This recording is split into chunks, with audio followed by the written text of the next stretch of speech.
Welcome back to Mighty Ride Junkies as we continue to take a look at Seaworld San Diego. Today we will be looking at every ride, that's right, all the rides that have ever been at Seaworld San Diego. Starting with the Bayside Sky Ride, which is a gondola ride that opened in 1967 and originally served as a transportation ride between the park and another location.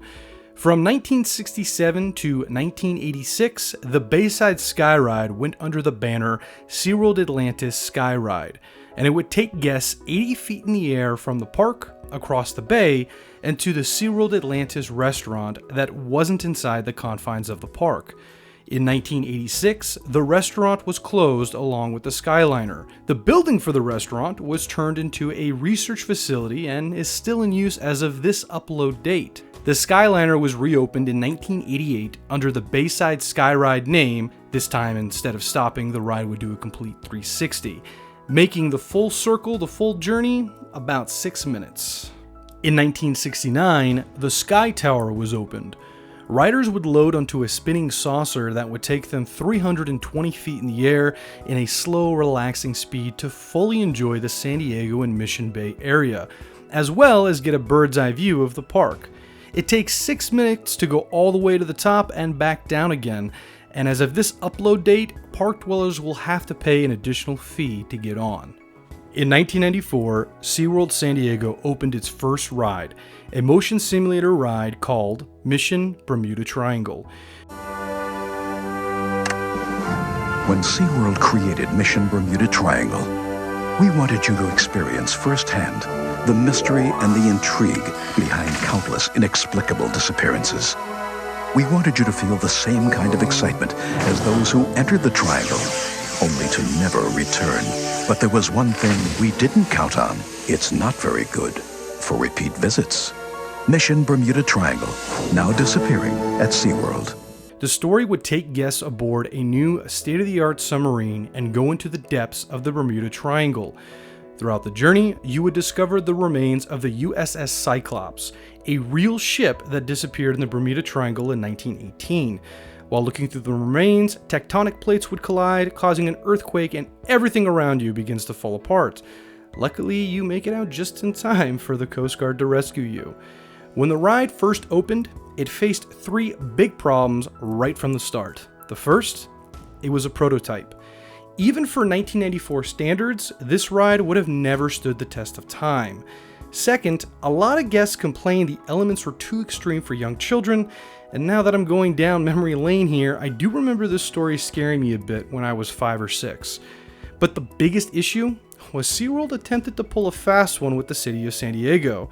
You see, at the time, the city of San Diego wouldn't grant SeaWorld permits to build a ride, fearing the construction of the ride, as well as the noise from the ride when it was open would cause issues within the neighborhoods around the park.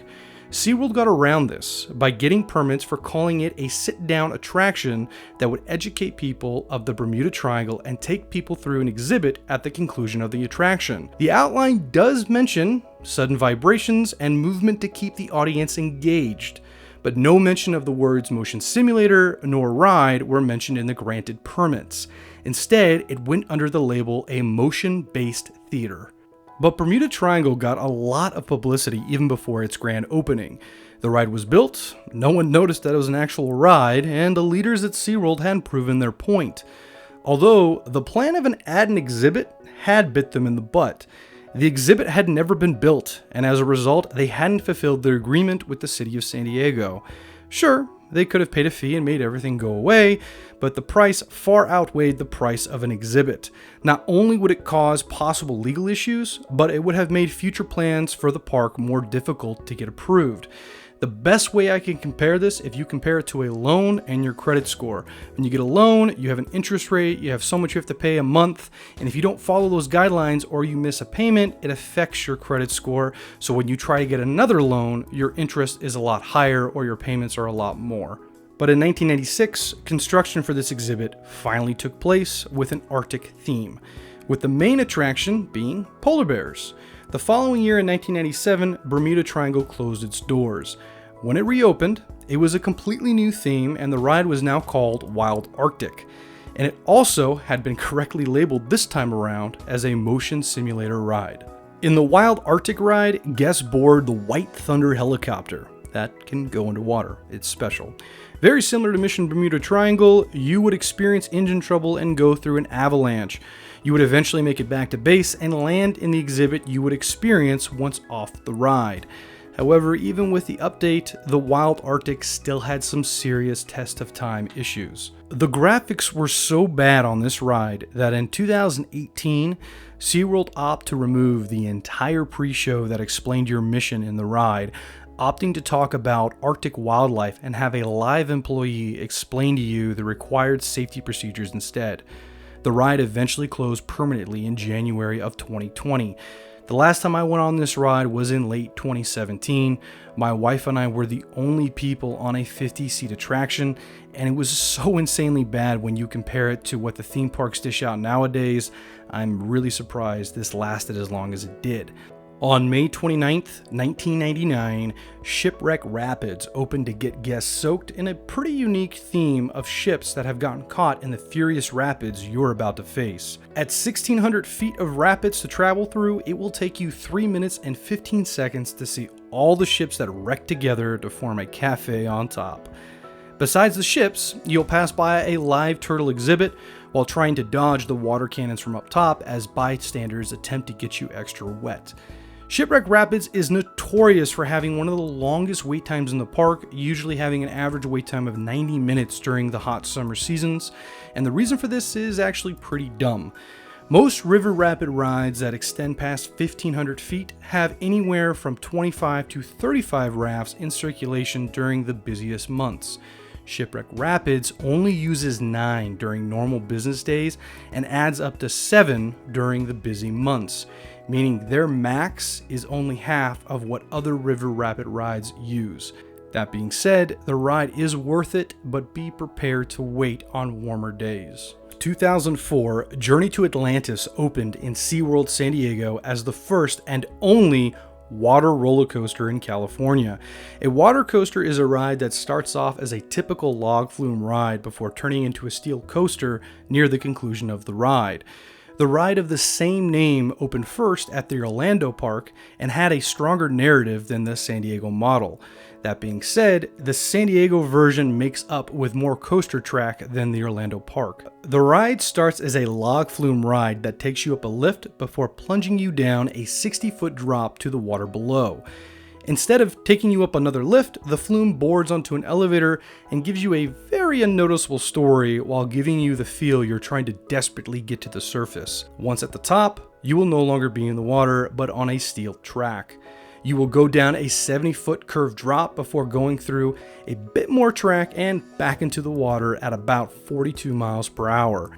By the time the ride finishes at 5 minutes and 25 seconds, you will have experienced 3 Gs of force. In 2008, SeaWorld San Diego opened its first grip of kid-friendly rides within Sesame Street's Bay of Play.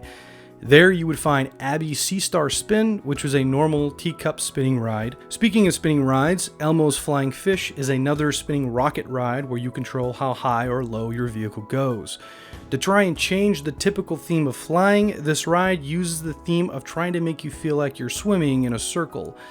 Oscar's Rockin' Eel is a kid-friendly version of the side-to-side slide, and SeaWorld clearly wanted a solid formula for line queues and ride time. While the line queues are formatted in different routes, if you stretch them all out in a straight pattern, all 3 of them will be even. Even more so, the ride time for each ride is exactly 1 minute and 30 seconds. Moving on to Riptide Rescue, a typical spinning family ride similar to a scrambler ride, but instead it goes a couple feet off the ground and slightly tilts to give you the feeling you're flying on your side. The ride opened in May 2011 to help boost attendance for the struggling park. In October of the same year, the speed was increased to give more excitement for the older crowds. On May 26, 2012, SeaWorld San Diego opened their first roller coaster, Manta, something they had been planning since 2007 to help increase attendance. Manta is a launch coaster that theme is supposed to give you the feel you're a manta ray gliding through the water. While the ride prepares its launch, you are shown a quick video to explain to you you are on Manta. If that wasn't clear enough from the ride's name, the ride then launches you at 43 miles per hour, which is the coaster's highest speed. From launch point, you will travel down 2,835 feet of track in just over a minute, with hitting that 4 G's of force mark before the conclusion of the ride. The ride doesn't look like much when you're watching it, but man is it fun once you're on it. The ride also changes its theme slightly during the holiday season, but more on that in a different video. On May 27, 2017, Seaworld San Diego opened probably one of its most epic fails, Submarine Quest. The ride was a family-friendly experience that attempted to educate riders on marine wildlife all at once. While on the ride, an interactive touchscreen would assist you in discovering more about the animals you're observing. Sound interesting and possibly state-of-the-art.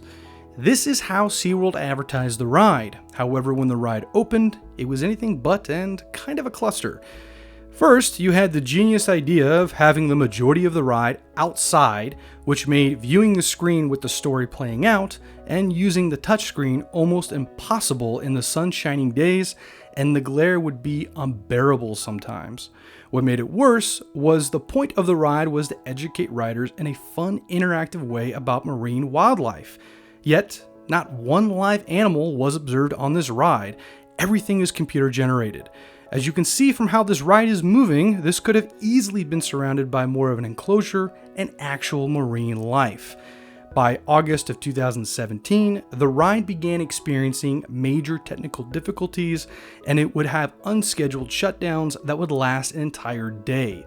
Before the summer of 2018, SeaWorld hit the off switch one final time. The ride hadn't even been open a full year before its last operated day.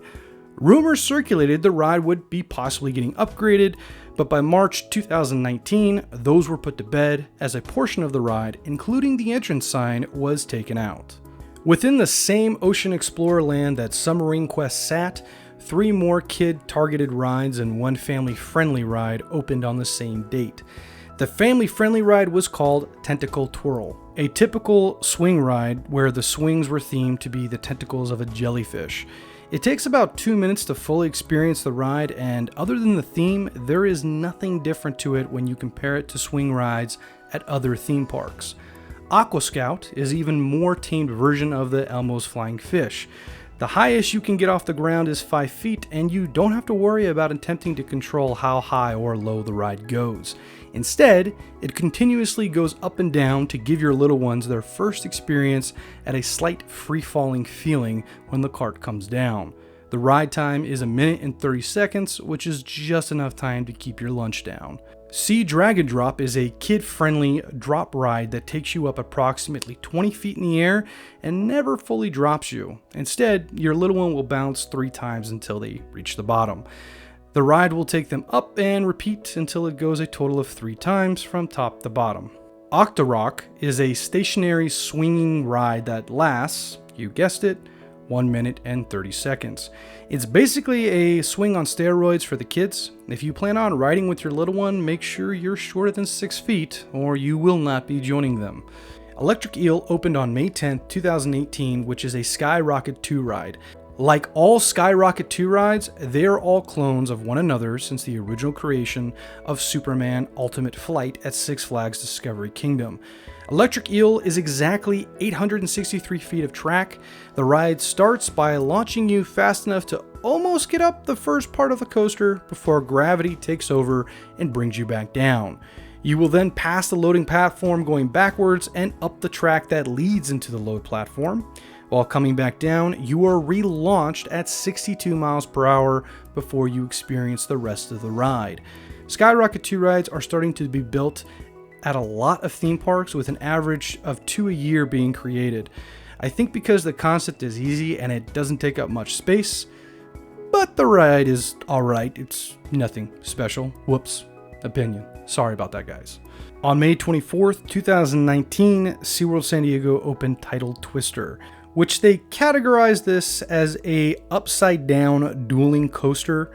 You'll go at a top speed of 30 miles per hour while riding on your side and upside down for 4 full rotations before you stop. Honestly, this ride feels like something the carnival brings in when they come into town.